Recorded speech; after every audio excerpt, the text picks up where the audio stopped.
I went to my son's kindergarten class, which was like career day, and at the end of the event, his kindergarten teacher said, "Rob, when you grow up, do you want to be a contractor like your mother?" He says, "Don't you want to build high-rises and stadiums and, Taco Bells or 7-Elevens?" And Rob looks at her, crosses his arms. That's women's work.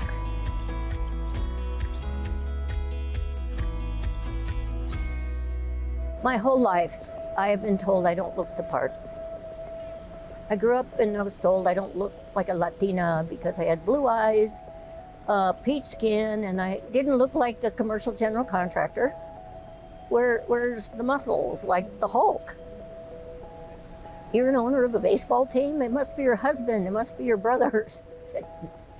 But what I want to continue to do is break the stereotype that I don't look the part. Alvarado Construction. See. Talk to me about how that process came about. I was heavily involved in sports, but when I went to college, my parents were living week to week and I needed a job. And I applied for groundskeeping, and the gentleman said, "What are you doing here?" I said, "I really need a job. I need to buy toothpaste." My parents live week to week. And he said, "Do you not understand? You're going to be working with all these guys. You're going to be doing heavy lifting. You're going to be in the sun. And you'll never be able to wear those shoes to work." I said to myself, let me get this right. I don't have to wear these painful shoes. I don't need to go to the gym. I'm going to get a tan. And you pay me, I don't pay you to work with all these single men. So the following summer, I applied for a job with a construction management company with my initials, of course, because I would have never got there using my first name. And fortunately, I had a very lazy boss who would put work on my desk because he loved to play golf and baseball. And that's how I got involved and was actually on job sites. And I got to walk with the architects, the owners, the engineers, and become enamored with what I was doing. What kind of motivated me, a sense, was a guy put his arm around me, one of the architects, and said, "What's a nice girl like you doing in a place like this?" A Hispanic girl, the nicknames were Spick Chick, Taco Bender. Was I the girlfriend, the love child, the mistress, or the feminist? But he got me to thinking, gosh, maybe I can build a 7-Eleven someday. So taking the next steps, put my tie on, wrote the financial plan, and went to 6 banks. It was turned down by every bank. But my parents, without telling me, borrowed $2,500 on their adobe home at 25% interest without telling me. And they motivated me.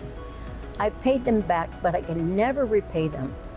Can you tell us the story of how it came about that you became part ownership of the Colorado Rockies? But in 1991, the National League decided to do an expansion to 2 teams.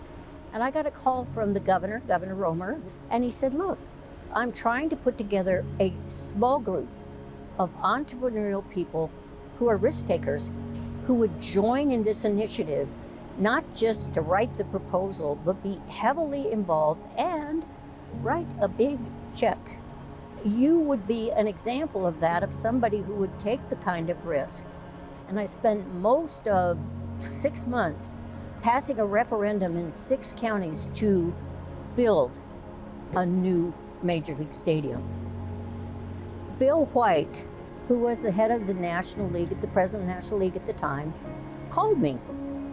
And he said, "I just wanted to touch base with you because this has never happened before. A Hispanic and a woman in a bid for a Major League Baseball team? That is a game changer in terms of our observation. It doesn't change the obligation or what you're obligated to do, but it makes a huge difference in opening the doors for other future owners." I am the first Latino owner of a Major League Baseball. Who would have ever thought it would be a woman? But it was the support of getting the city and the state into the big leagues, and look at the stadium areas where it is now, creating economic development, jobs. Wino District, which had no restaurants, no grocery stores, no pharmacies, now has boomed around the stadium. Supporting community in ways that create opportunity, but also our foundation's giving back to support financially, and our Latino players in particular, not just playing on the field, but actively involved with partnership with me, raising money to support other Latinos in our community. We're here on the field at Coors Field. What are some of your fondest memories with this team?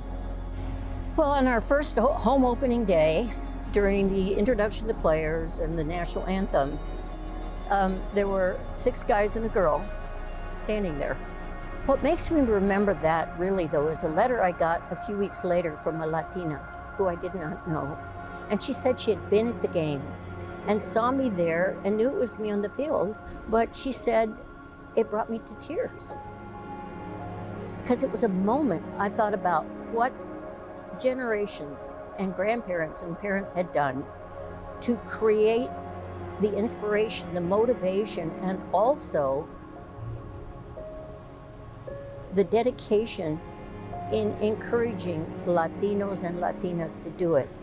But she said, as a Hispanic woman, it made me not just proud of you, it made me proud of me and my children and what our capabilities could be.